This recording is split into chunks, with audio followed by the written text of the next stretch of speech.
आगा या हिंदी चित्रपटसृष्टीतील हास्य अभिनेत्याचा 21 मार्च हा जन्मदिवस. पाश्चात्य अभिनेता बॉब होप याच्या अभिनय शैलीवर आधारित असल्यासारखा त्यांचा अभिनय असायचा. 1935 ते 1986 या दरम्यानच्या आपल्या करिअरमध्ये त्यांनी 300पेक्षा जास्त हिंदी चित्रपटांमधून अभिनय केला. सभ्य विनोद असं ज्याचं वर्णन करता येईल अशा पद्धतीचा विनोदी अभिनय त्यांचा असायचा, ज्यामध्ये शारीरिक अंगविक्षेप, वेडसर चाळे याला वाव नसायचा.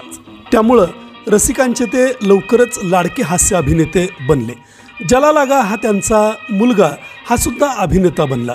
शोलेमधल्या महबूबा महबूबा गाण्यामध्ये जला लागा आपल्याला दिसतात. आगा हे चांगले गायकसुद्धा होते आणि त्यांनी दिग्दर्शनसुद्धा केलं.